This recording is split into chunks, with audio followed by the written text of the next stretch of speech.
মসমসে বেগুনি তৈরি করে দেখাবো, আর টিপস সহ থাকবে কিভাবে এই বেগুনিটা মসমসে থাকে। চলুন উপকরণে চলে যাই। প্রথমে আমি এখানে বেসন নিয়েছি 2 কাপ, অবশ্যই 2 কাপ বেসন নেবেন। তারপর চালের গুঁড়ো নিয়েছি 1 কাপ। তারপর এখানে ময়দা নিয়েছি আমি 2 চামচ, ডালের বড় চামচ। আর এখানে আমি কর্নফ্লাওয়ার নিয়ে নিব এখানে প্রায় 1/2 কাপ। তারপর আমি চেলে নিব এটাকে ভালো করে। আমি এটা একসাথে বানিয়ে রেখে দিব, আপনাদের সাথে শেয়ার করবো যেন একসাথে কিভাবে রেখে দিবেন সেটাই।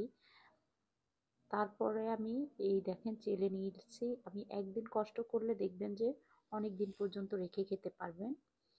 তারপরে এখন সবকিছু মিক্স করার পরে এখন এখানে দিয়ে দিলাম পেঁয়াজের গুঁড়া, তারপরে দিয়ে দিলাম আদার গুঁড়া, রসুনের গুঁড়া, এগুলো বাজারে কিনতে পাওয়া যায়, ধনিয়ার গুঁড়া, তারপর লাল মরিচ দিয়ে দিলাম 1.5 টেবিল চামচ, আর বিট লবণ দিয়ে দিলাম, হলুদ দিয়ে দিলাম 1/2 চা চামচ, বেকিং সোডা দিয়ে দিলাম এখানে 1 চা চামচ। এখানে আমি যে পরিমাণ নিয়েছি এটাতে আপনারা প্রায় 3-4 দিন আপনারা বেগুনি বানিয়ে খেতে পারবেন। এটা যদি মিক্স করে একসাথে রেখে দেন তাহলে কিন্তু আপনারা এই বেগুনিটা যখন তখন বানিয়ে খেতে পারবেন। কারণ প্রতিদিন সব কিছু বের করে করে নেওয়ার চেয়ে এভাবে একসাথে বানিয়ে রাখলে কিন্তু খারাপ হয় না। আমি এভাবে একসাথে মিক্স করে রাখি, তারপরে ঝটপট বানিয়ে নিই। এখন এটা এয়ারটাইট বক্সে করে রেখে দিলে হয়ে যাবে। তার এই ভিডিওটা আমি একদিন আগে করেছি। তারপর আমি এখান থেকে মিশ্রণটা নিয়ে, মানে সেই বেসনের মিশ্রণটা নিয়ে কিছু নর্মাল পানি দিয়ে তারপরে গুলে নিব। এখানে একটা কথা, যদি মনে হয় যে আপনার এই গোলাটাতে লবণ কম হয়েছে সেক্ষেত্রে কিন্তু লবণ দিবেন। আর যদি মনে হয় যে গোলাটা পাতলা বা মানে ঘন হয়েছে তখন পানি দিবেন, বা পাতলা হলে আবার কর্নফ্লাওয়ার দিবেন। কোনো রকম বেসন, চালের গুঁড়া, ময়দা দিবেন না। আমি যেহেতু একটু লবণ দিয়েছি, কারণ এটা যেহেতু আমি যে পরিমাণ দিয়েছি এই পরিমাণে হবে না।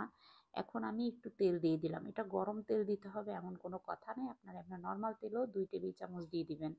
দিয়ে তারপরে কিন্তু বেগুনিটাকে এবার কিভাবে কোট করবেন দেখেন, আঙ্গুলটা একদম কোট হয়ে গেছে। আমি রেস্টে রেখেছিলাম 10 মিনিটের জন্য, যেহেতু চালের গুঁড়ি আছে এটা কিন্তু একদম ঘন হয়ে যাবে। আর এই ঘনত্বটা কিন্তু এরকম নেবেন। তারপর আমি একটা বেগুন নিয়ে ঠিক এভাবে দিয়ে তেলের মধ্যে দিলেই কিন্তু বেগুনি রেডি হয়ে যাবে। আমার এই টিপসগুলো ভালো লাগলে অবশ্যই অবশ্যই কিন্তু আপনারা এই রেসিপিটা ফলো করবেন, আর অবশ্যই বেশি বেশি শেয়ার করে দিবেন। এখন চুলার আঁচটা কমিয়ে রেখে কিন্তু এটাকে মচমচে করে ভেজে নেবেন। আমি আবারও বলছি, আপনারা অবশ্যই কর্নফ্লাওয়ারটা ব্যবহার করবেন, এতে করে বেগুনি কিন্তু অনেক ক্রিস্পি হয়। আর সবসময় খাওয়ার আগে আগে কিন্তু ভেজে নিলেই কিন্তু আপনাদের বেগুনিগুলো অনেক ভালো